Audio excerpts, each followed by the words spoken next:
Halo sahabat Lentera Sabda yang sungguh diberkati oleh Tuhan. Salam sehat, berkah dalam untuk kita semuanya. Kembali hari ini, Kamis 9 Maret 2023, bersama Gereja Semesta, kita akan merenungkan Sabda Tuhan yang diambil dari Injil Lukas. Semoga di dalam segala situasi dan perjuangan hidup, kita berani mengarahkan pandangan kita kepada Allah.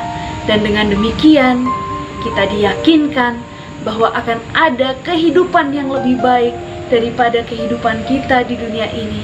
Dan marilah kita berpasrah, Tuhan akan memberikan jalan di dalam setiap perjuangan hidup kita.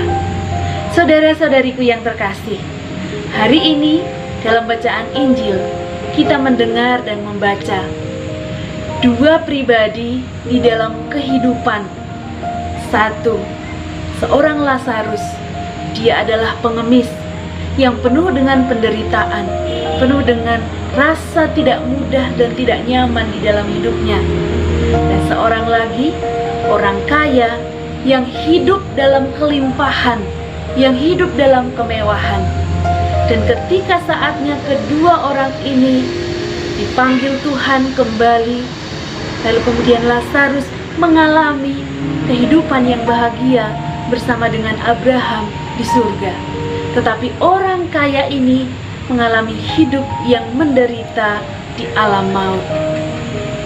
Apa yang membuat dua pribadi ini mengalami hidup yang berbeda sesudah menjalani peziarahan dari dunia ini? Apakah karena kemiskinan dan kekayaannya? Tentunya tidak. Lazarus diterima oleh Tuhan dalam kerajaan surga tentunya karena dia di dalam kehidupannya di dunia ini penuh dengan iman, ketekunan, dan kepasrahan kepada Tuhan. Sementara orang kaya yang kita lihat hidup dalam kemewahan, pesta pora, dan satu hal, dia kurang memperhatikan, melihat situasi dan penderitaan yang ada di sekitarnya. Bahkan ketika Lazarus datang ke sana, dia tidak memberikan bantuan sekecil apapun. Dari dua pribadi ini kita belajar bahwa Tuhan lebih menginginkan hati yang mau berbagi, hati yang peka, hati yang peduli kepada sesama, kepada penderitaan dan kekurangan yang dialami sesama.